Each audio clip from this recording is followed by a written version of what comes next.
Pasar bebas atau dikenal juga dengan perdagangan bebas adalah kebijakan di mana pemerintah tidak melakukan diskriminasi terhadap impor atau ekspor. Kebijakan perdagangan bebas umumnya mempromosikan hal-hal sebagai berikut. 1. Perdagangan barang tanpa pajak termasuk tarif atau hambatan perdagangan lainnya. 2. Perdagangan jasa tanpa pajak atau hambatan perdagangan lainnya. 3. Akses ke pasar yang tidak teratur. 4. Akses informasi pasar yang tidak teratur. Kerjasama ekonomi internasional adalah suatu kerjasama dalam bidang ekonomi yang dilakukan oleh suatu negara dengan negara lain. Kerjasama tersebut dapat terjadi hanya melibatkan dua negara atau lebih. Tujuan kerjasama ekonomi internasional: 1. Mencukupi kebutuhan dalam negeri. 2. Meningkatkan produktivitas dalam negeri. 3. Memperluas lapangan kerja. 4. Meningkatkan pendapatan negara melalui ekspor. 5. Memperkuat rasa persahabatan. Dilihat dari letak geografisnya, ada 3 kerjasama. Yang pertama, kerjasama ekonomi regional adalah kerjasama ekonomi antar negara yang terbatas hanya satu kawasan daerah. Contohnya ASEAN, MEE, APEC, dan ADB. 2. Kerjasama ekonomi internasional, yaitu kerjasama di bidang ekonomi yang menyangkut wilayah negara-negara yang ada di dunia. Contoh PBB, IMF, ICOSOC, dan lain-lain. Yang ketiga, kerjasama ekonomi interregional adalah kerjasama yang dilakukan oleh negara-negara yang berada di dalam satu kawasan dengan negara-negara yang berada di kawasan lain. Contoh kerjasama antara ASEAN dengan MEE. Ada beberapa contoh organisasi ekonomi dalam rangka perdagangan bebas. 1. Masyarakat Ekonomi Asia atau MEA. 2. ASEAN Free Trade Area atau AFTA. 3. Asia Pacific Economic Corporation atau APEC. 4. Uni Eropa atau Masyarakat Ekonomi Eropa atau MEE. Yang kelima, World Trade Organization atau WTO.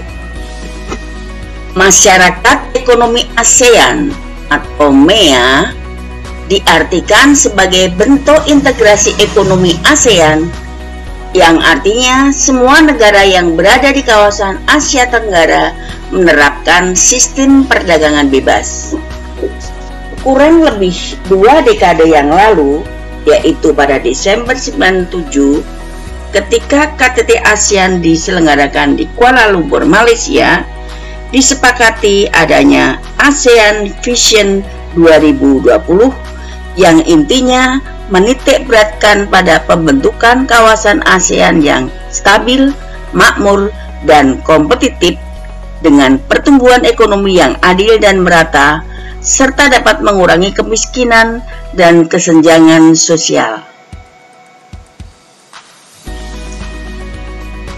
Tujuan utama MEA yang ingin menghilangkan secara signifikan hambatan-hambatan kegiatan ekonomi lintas kawasan tersebut diimplementasikan melalui 4 pilar utama.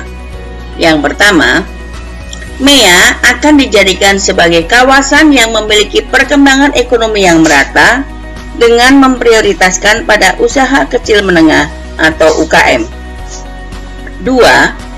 MEA akan dibentuk sebagai kawasan ekonomi dengan tingkat kompetisi yang tinggi yang memerlukan suatu kebijakan yang meliputi competition policy, customer protection, intellectual property right, e-taxation, dan e-commerce. Ketiga, MEA sebagai pasar tunggal dan basis produksi internasional dengan elemen aliran bebas barang, jasa, investasi tenaga kerja terdidik, dan aliran modal yang lebih bebas. 4. MEA akan diintegrasikan secara penuh terhadap perekonomian global dengan membangun sebuah sistem untuk meningkatkan koordinasi terhadap negara-negara anggota. AFTA merupakan wujud dari kesepakatan dari negara-negara ASEAN untuk membentuk suatu kawasan bebas perdagangan dalam rangka meningkatkan daya saing ekonomi kawasan regional ASEAN dengan menjadikan ASEAN sebagai basis produksi dunia serta menciptakan pasar regional bagi 500 juta penduduknya. Tujuan AFTA: 1. Menjadikan kawasan ASEAN sebagai tempat produksi yang kompetitif sehingga produk ASEAN memiliki daya saing kuat di pasar global. 2. Menarik lebih banyak Forex Design Investment atau FDI. 3. Meningkatkan perdagangan antar negara anggota ASEAN. Masyarakat Ekonomi Eropa atau Uni Eropa adalah organisasi ekonomi negara-negara Eropa. Tujuan MEE: 1. Integrasi Eropa dengan cara menjalin kerjasama ekonomi, memperbaiki taraf hidup, dan memperluas lapangan kerja. 2. Memajukan perdagangan dan menjamin adanya persaingan bebas serta keseimbangan perdagangan antar negara anggota. 3. Menghapuskan semua rintangan yang menghambat lajunya perdagangan internasional. 4. Meluaskan hubungan dengan negara-negara selain anggota MEE.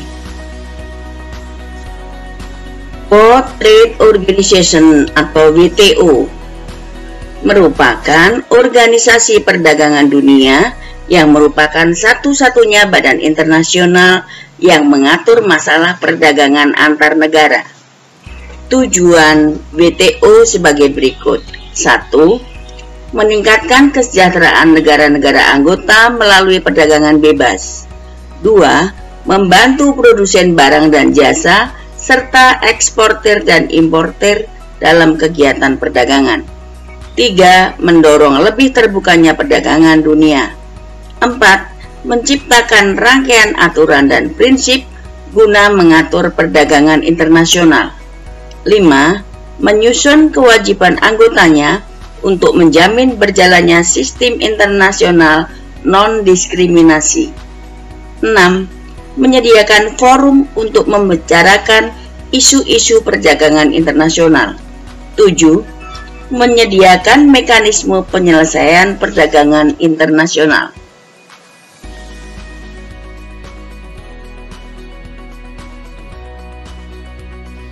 Demikian tadi materi kita tentang pasar bebas.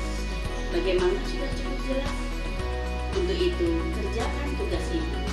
Kumpulkan melalui Google Classroom atau